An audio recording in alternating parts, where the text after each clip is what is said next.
Welcome to Brain Roots IAS. आज हम discuss करेंगे एक बहुत ही important topic, a topic of critical importance for your mains examination, India's energy diversification strategy.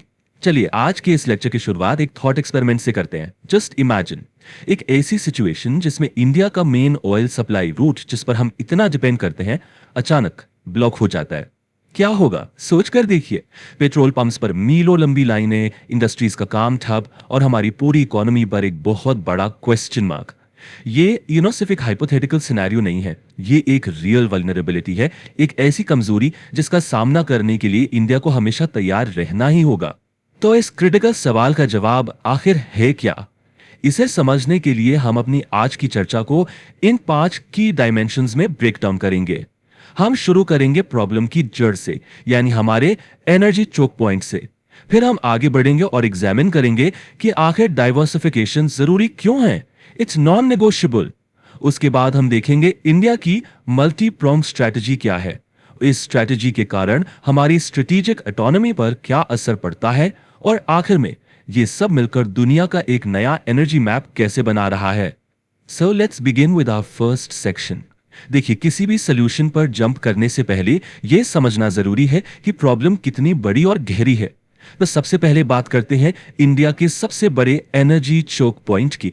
ये वो पॉइंट है जो हमारी सबसे बड़ी कमजोरी को रिप्रेजेंट करता है। अब जरा इस स्लाइड पर दिए गए नंबर्स को ध्यान से देखिए। जो सबसे अहम फिगर है वो है 88%। इंडिया अपनी जरूरत का 88% क्रूड ऑयल इंपोर्ट करता है। Just think about it. इसका मतलब है कि हमारी एनर्जी सिक्योरिटी और इकोनॉमिक स्टेबिलिटी के लिए हम दूसरे देशों पर किस हद तक निर्भर हैं। ठीक इसी तरह नेचुरल गैस के मामले में भी हमारी इंपोर्ट डिपेंडेंसी 51% है। ये आंकड़े they paint a very clear picture of India's energy vulnerability. और इस डिपेंडेंसी का सबसे नाजुक, सबसे क्रिटिकल पॉइंट है स्ट्रेट ऑफ हॉर्मुज। ये एक बहुत ही संकीर्ण समुद्री मार्ग है, एक चोक पॉइंट जहां से इंडिया का लगभग 40% क्रूड ऑयल इंपोर्ट गुजरता है। अब मिडिल ईस्ट में जो जियोपॉलिटिकल टेंशंस चल रही हैं, खासकर यूएस, इजराइल और ईरान के बीच, वो इस रीजन को एक कांस्टेंट फ्लैश पॉइंट बनाए रखती है।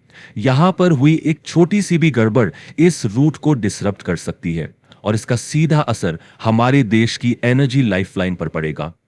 लेकिन यह समस्या सिर्फ क्रूड ऑयल तक ही सीमित नहीं है। लेट्स टॉक अबाउट एलपीजी, यानी हमारे घरों में इस्तेमाल होने वाली कुकिंग गैस। यहां भी हमारी डिपेंडेंसी तेजी से बढ़ रही है। देखिए, सरकार के सक्सेसफुल क्लीन कुकिंग प्रोग्राम्स ने गांव-गांव तक गैस सिलेंडर्स पहुंचाए हैं, which is a fantastic development. लेकिन इसका एक दूसरा पहलू भी है, एक पैराडॉक्स है। पिछले 10 सालों में हमारे एलपीजी इंपोर्ट्स लगभग 3 गुना बढ़ गए हैं। और आयरनी तो यह है कि इसका भी एक बड़ा हिस्सा उसी वॉलेटाइल मिडिल ईस्टर्न रीजन से आता है। तो अब जब हमने प्रॉब्लम की गहराई को समझ लिया है, लेट्स मूव टू सेक्शन 2। यह समझना बहुत जरूरी है कि यह मामला सिर्फ सप्लाई और डिमांड का नहीं है, it's much deeper than that. यह देश की नेशनल सॉवरेनिटी यानी कि संप्रभुता का सवाल है। आपकी यूपीएससी मेंस के लिए, खासकर गवर्नेंस और इंटरनेशनल रिलेशंस के पेपर्स में, यह कॉन्सेप्ट एक्सट्रीमली इंपॉर्टेंट है। Energy security, let's break down the definition. It is the uninterrupted availability of energy sources at an affordable price. Simple भाषा में इसका मतलब है देश के लिए एक निर्बाध यानी विदाउट एनी इंटरप्शन, और अफोर्डेबल यानी सस्ती एनर्जी सप्लाई इंश्योर करना। इसके दो एस्पेक्ट्स हैं। एक है लॉन्ग टर्म सिक्योरिटी, जो देश के इकोनॉमिक डेवलपमेंट के साथ चलती है, और दूसरा है शॉर्ट टर्म सिक्योरिटी, यानी सप्लाई चेन में अचानक आए संकट से निपटने की क्षमता। So the crucial point is this, जब कोई देश अपनी एनर्जी के लिए किसी दूसरे पर इतना ज्यादा निर्भर होता है, तो उस डिपेंडेंसी का इस्तेमाल उसके खिलाफ एक हथियार की तरह किया जा सकता है। ये कोट इस बात को साफ दिखाता है कि कैसे यूएस इंडिया पर रशियन ऑयल इंपोर्ट्स कम करने के लिए प्रेशर डाल रहा है। इसे परमिशन या वेवर्स जैसे शब्दों में फ्रेम करके वो हमारी फॉरेन पॉलिसी को प्रभावित करने की कोशिश कर रहे हैं। यह हमारी स्ट्रेटेजिक ऑटोनॉमी पर एक डायरेक्ट चैलेंज है। तो इस गंभीर समस्या से निपटने के लिए इंडिया आखिरकार क्या कर रहा है? अब हम आते हैं सेक्शन 3, द सॉल्यूशन पर। और इंडिया का रिस्पॉन्स कोई पैनिक रिएक्शन नहीं है, बल्कि ये एक सोची समझी मल्टी प्रोंग्ड स्ट्रेटेजिक पिवट है। इसका लक्ष्य एक रिजिलियंट यानी लचीले एनर्जी फ्यूचर की नींव रखना है। इंडिया की स्ट्रैटेजी 3 मुख्य स्तंभों, 3 मेन पिलर्स पर टिकी है। बिल्कुल एक स्मार्ट इन्वेस्टर की तरह जो रिस्क कम करने के लिए अपने पोर्टफोलियो को डाइवर्सिफाई करता है। आप अपना सारा पैसा एक ही स्टॉक में नहीं लगाते, राइट? Same principle. पहला, सिक्योर न्यू सप्लाई डील्स। दूसरा, बिल्ड स्ट्रेटेजिक पेट्रोलियम रिजर्व्स। और तीसरा, अक्वायर ओवरसीज एसेट्स। चलिए पहले पिलर के कुछ कॉन्क्रीट एग्जांपल्स देखते हैं। हाल ही में इंडिया ने यूएई के साथ लिक्विफाइड नेचुरल गैस यानी एलएनजी के लिए $3 बिलियन की एक बड़ी डील साइन की है। यूएसए के साथ इंडिया ने एलपीजी इंपोर्ट के लिए अपनी पहली टर्म डील साइन की है। और term deal is basically a long term contract जो एक प्री डिसाइडेड प्राइस रेंज पर स्टेबल सप्लाई एंश्योर करता है। इसके अलावा कनाडा के साथ भी एनर्जी कॉर्पोरेशन पर एक जॉइंट स्टेटमेंट साइन हुआ है। ये सभी कदम मिडिल ईस्ट पर हमारी ओवर रिलायंस को कम करने की दिशा में है। हमारा दूसरा स्तंभ है स्ट्रेटेजिक पेट्रोलियम रिजर्व्स या एसपीआरस। आप इसे देश का इमरजेंसी फ्यूल टैंक समझ सकते हैं। अगर सप्लाई चेन में कोई अचानक बड़ा डिस्ट्रप्शन आता है तो इन रिजर्व से हम कुछ समय तक देश की जरूरत पूरी कर सकते हैं। It acts as a cushion. इन्हें Indian Strategic Petroleum Reserve Limited यानी आईएसपीआरएल मैनेज करती है और इनकी फैसिलिटीज विशाखापट्टनम, मंगलुरु और पदूर में स्थित है। और तीसरा और शायद सबसे दूरगामी स्तंभ है from a buyer to an owner.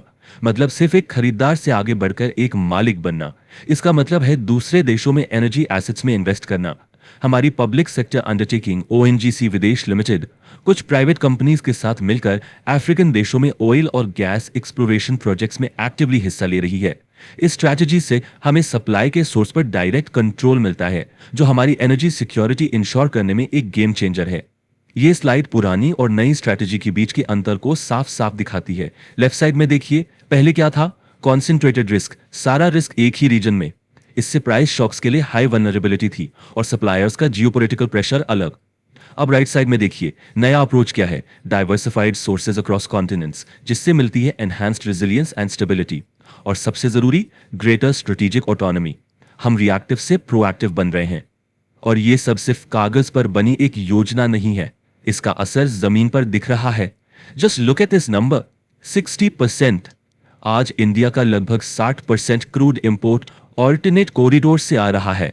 ये स्ट्रेट ऑफ हॉर्मो पर हमारी निर्भरता से दूर एक बहुत बड़ा और महत्वपूर्ण स्ट्रेटेजिक शिफ्ट है and it is happening right now. तो इस पूरी कोशिश से सिर्फ हमारी अपनी एनर्जी सिक्योरिटी ही नहीं बढ़ रही है, इससे एक और चीज हो रही है। ग्लोबल एनर्जी मैप पर इंडिया का कद, इसका स्टैचर भी बढ़ रहा है। तो हमारे आखिरी सेक्शन में आइए इस नए दौर में इंडिया की बदलती भूमिका को एग्जामिन करते हैं। देखिए, इंडिया अब विश्व मंच पर सिर्फ एक बड़ा कंज्यूमर नहीं है। Yes, we are the third largest importer, लेकिन साथ ही we are the fourth largest refiner. और इतना ही नहीं, हम पेट्रोलियम प्रोडक्ट्स के फिफ्थ लार्जेस्ट एक्सपोर्टर भी हैं। हम क्रूड ऑयल लेते हैं, उसे रिफाइन करते हैं और फिनिश्ड प्रोडक्ट्स बेचते हैं। You see the value chain. Oil and gas sector अब इंडिया के कुल व्यापार का लगभग 28% हिस्सा है। ये आंकड़े बताते हैं कि इंडिया ग्लोबल एनर्जी मार्केट में एक मेजर प्लेयर बन चुका है। If you found this lecture helpful, like, share and subscribe to the channel.